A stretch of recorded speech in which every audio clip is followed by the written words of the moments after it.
Olá, bem-vinda, bem-vindo ao Elas Pautam. A bancada feminina da Câmara celebra os 90 anos da conquista do voto feminino no Brasil durante a campanha Março Mulher. Foi em 1932 que o Código Eleitoral brasileiro passou a assegurar o voto feminino. No entanto, a bandeira das mulheres pelo voto direto e também de serem votadas teve início décadas antes, pelo menos em 1891. Quando foi apresentada uma emenda à Constituição com essa prerrogativa, mas foi rejeitada. Em 1934, o voto feminino foi incluído na Constituição Federal, mas era facultativo.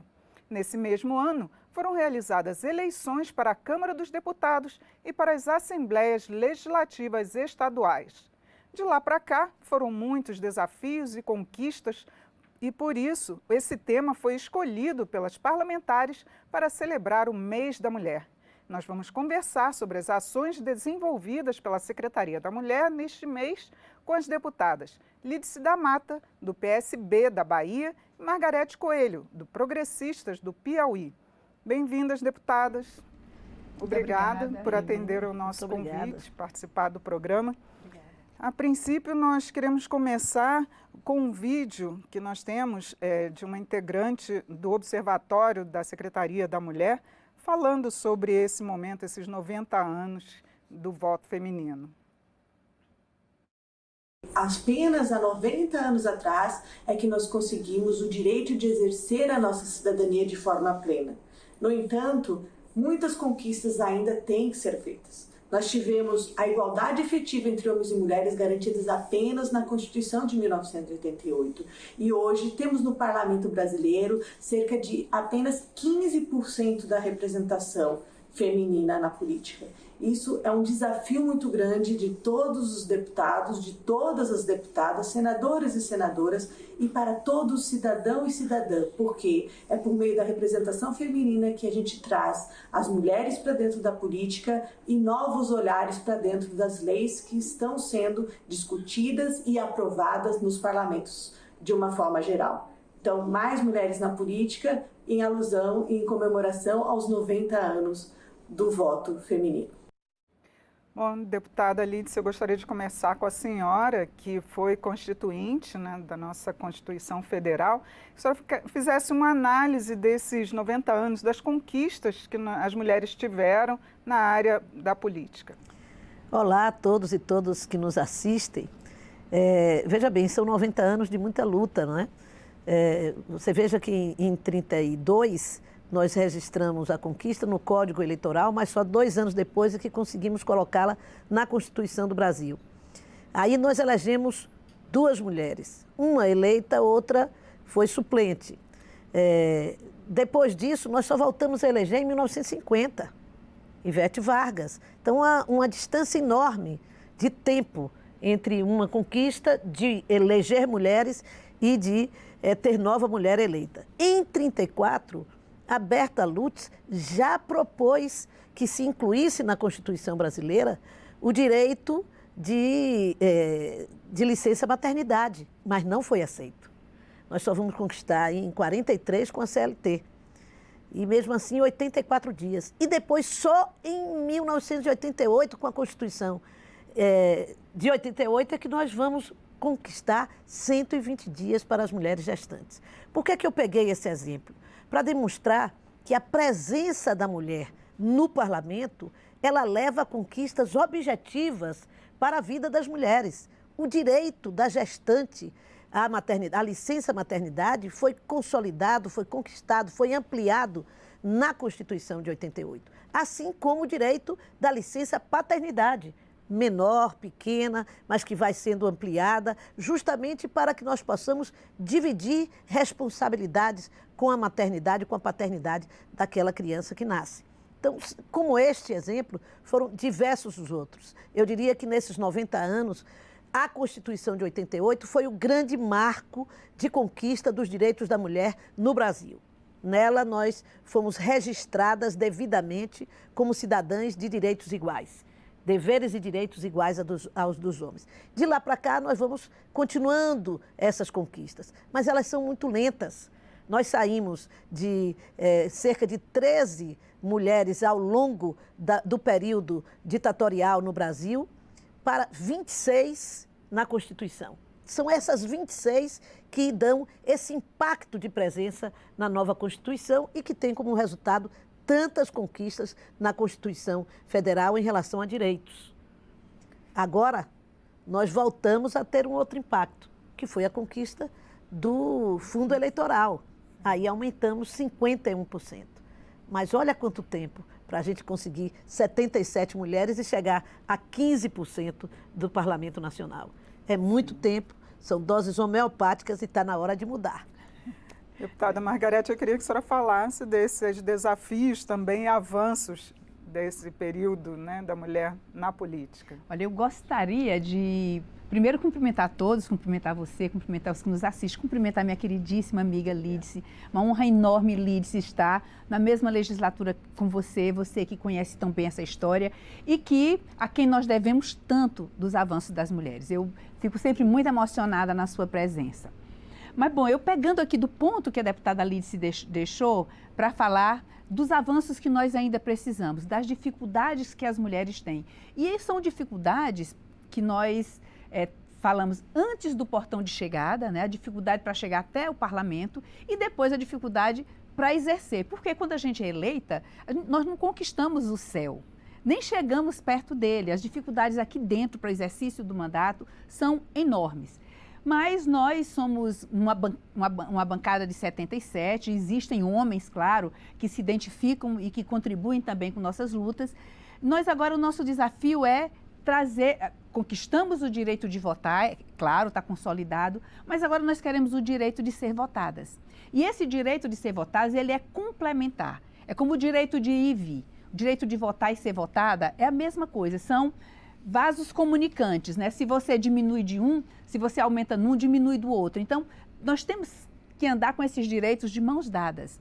E essa legislatura, ela foi muito pródiga em cuidar, vamos dizer assim, de um colchão de conforto para a cota das mulheres, essa cota de candidaturas que foi criada e começou, a primeira vez que se falou foi em 91, logo depois, já como consequência de Beijing, né, de Pequim, mas que parecia que não dava efeito. É porque a cota, ela não tinha qualquer enforcement, ela não tinha qualquer poder sancionador para quem não cumprisse.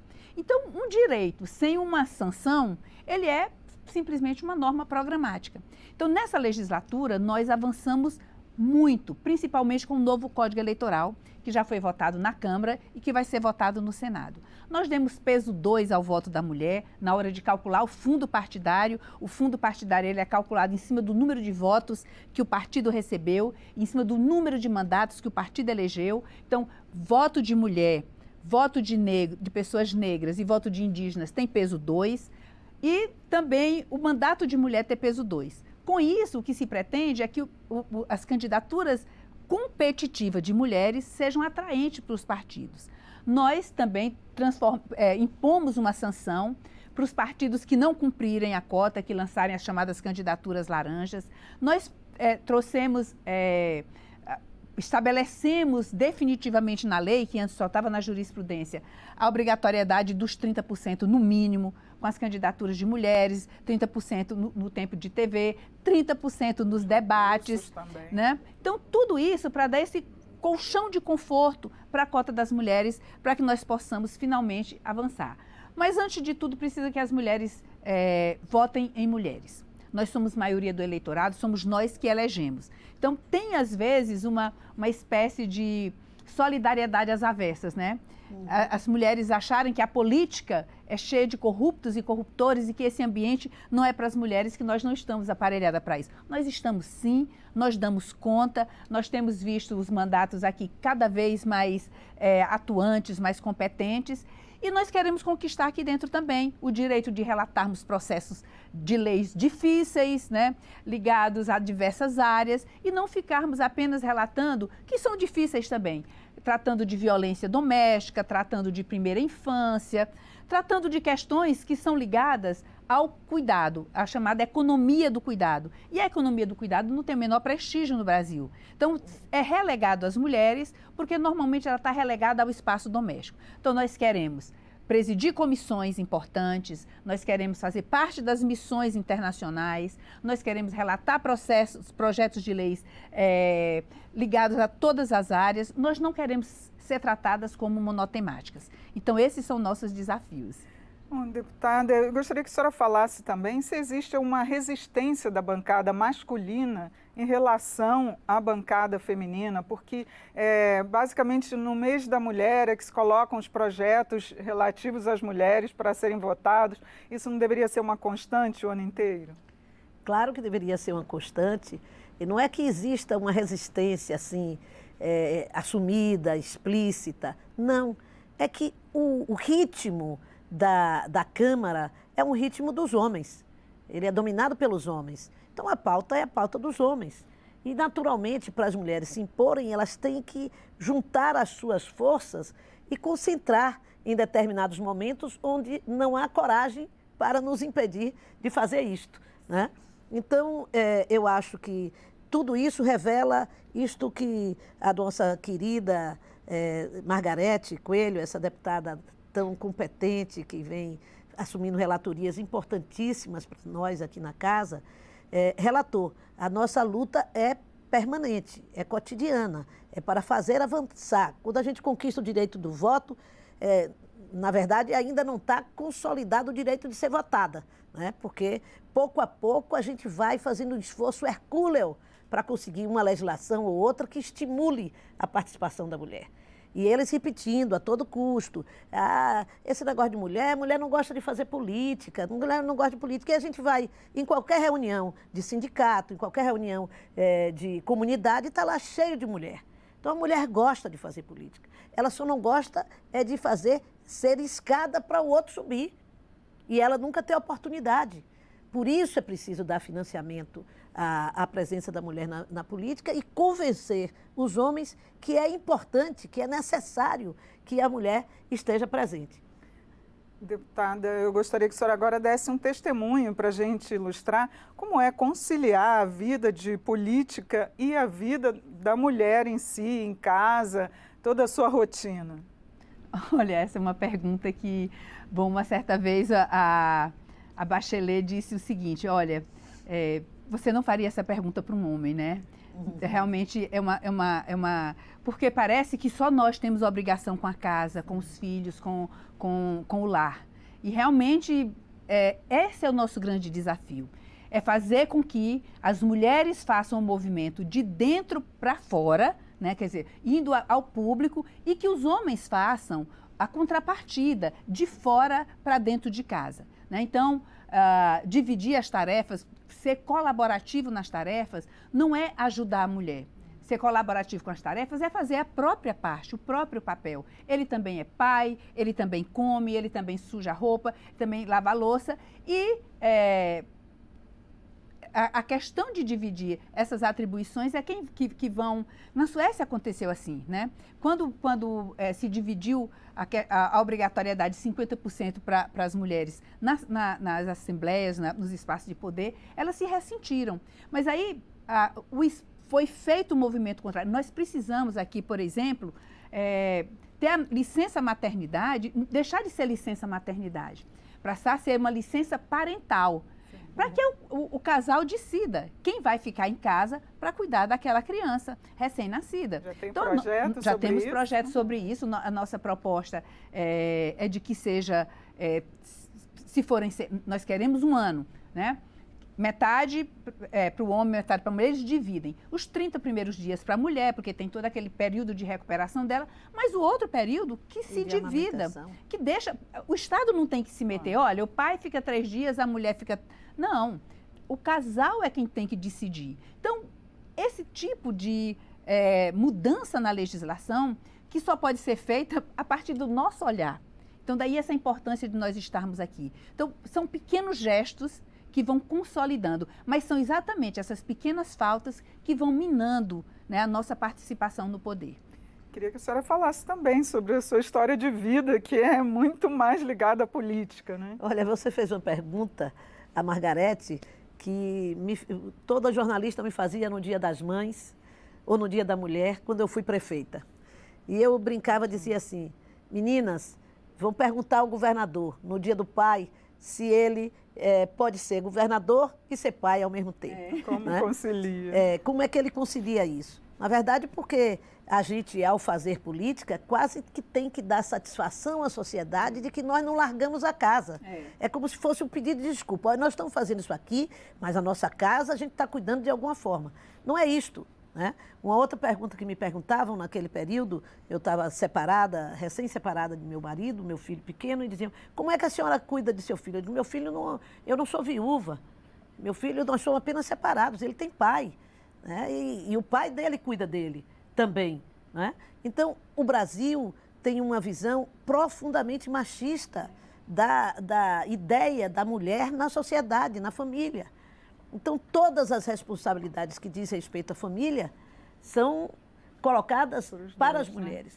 A gente já vê até homens buscando os filhos na escola. Quando eu era criança não se via isto. Né? A gente vê uma movimentação, uma mudança de comportamento nas novas gerações. Isso é muito bem-vindo, mas é preciso que a gente avance na lei para que ela comece a nortear o comportamento dos homens e mulheres na sociedade. E o entendimento de que nós devemos ser responsáveis igualmente. Nós temos um país onde os homens são extremamente irresponsáveis com seus filhos. Quantos pais abandonam os filhos sem sequer reconhecê-los legalmente? Então, esta é a nossa luta. É a luta do reconhecimento, a luta do cuidado também é nossa, mas sob um novo olhar. O olhar da divisão de tarefas, o olhar da solidariedade na tarefa, mas seria melhor até dizer, e o olhar de que a constituição das famílias tem que se dar com esta divisão, com esta solidariedade de cuidados, né? Para que a gente também possa dividir o resto, né, das atividades. Eu acho que uma das grandes dificuldades, Margarete, que a gente tem na inclusão da mulher na política hoje é o pouco acesso da mulher à economia. O pouco acesso. A mulher, ela tem os piores salários, ela está nas ocupações informais da sociedade. Nós somos uma economia de pobres, né? Nós somos chefes de famílias pobres. Enquanto a gente não puder e não tiver políticas voltada para a empregabilidade da mulher massivamente, a qualificação da mulher massivamente para entrar no mercado de trabalho, nós teremos dificuldade de fazer essa inserção de fato da mulher na política. Agora, deputada, eu queria que a senhora avaliasse também, porque nós estamos em ano eleitoral e nós ainda temos só 15% de deputadas federais. Qual a expectativa para que realmente cresça a bancada feminina com as alterações que foram feitas agora na legislação eleitoral? Olha, eu acho que vamos ter sim mais mulheres, o financiamento público vai contribuir com isso. E tem uma coisa interessante, Lídice, que aconteceu agora. Nós aumentamos o valor do fundo partidário, mas não aumentamos o teto individual. Ou seja, os homens vão bater no teto e o dinheiro que vai sobrar vai ter que vir para nós. Então, não vai ter. Então, vai haver uma pulverização maior dos recursos. E nós, talvez, superemos os 30%, porque tudo que é da mulher, o que é para ser piso, vira teto. É no mínimo 30% de candidaturas. Deu 30%, eles param de recrutar. Então, aquilo que era para ser o mínimo passa a ser o máximo. A mesma coisa com financiamento, 30%. Não, separa logo os 30% das mulheres. E o resto, que são 70%, dividem entre eles. Só que agora, como não aumentou a cota individual, eles vão bater no teto deles e vão ter que distribuir conosco o restante. Então, eu estou muito esperançosa de que esses recursos vão chegar às contas, inclusive daquelas mulheres periféricas, aquelas mulheres que vêm dos movimentos sociais, não vão ser apenas daquelas que vêm das profissionais liberais. Lídice é professora, né, Lídice? Não. Eu sempre, economista. Todo mundo pensa que eu sou professora, mas pelo costume de estar nas lutas da educação. Da educação. Economista, lembrei agora. Eu sou advogada. E se nós formos aqui nas mulheres, quase todas são profissionais liberais. Entendeu? Então, e isso é penoso para nós, porque nós temos que sair do nosso escritório, dos nossos afazeres que nos financiam para entrar na política. Então, a gente tem a questão do financiamento e a questão do tempo aqui nos espremendo, né? Então, eu tenho muita esperança de que, primeiro, com as campanhas que foram feitas a despeito da pandemia, nós tenhamos mais mulheres preparadas para entrar na política e esse financiamento, né, mais pulverizado chegue a mais mulheres. Eu conversei sobre a celebração dos 90 anos da conquista do voto feminino no Brasil, que está sendo feita durante a campanha do Março Mulher. Foi com as deputadas Lídice da Mata, do PSB da Bahia, e Margarete Coelho, do Progressistas do Piauí. Você também pode acompanhar o Elas Pautam pelo YouTube da TV Câmara ou pelo podcast da Rádio Câmara. Eu sou Regina Assunção, agradeço a sua audiência. Até a próxima.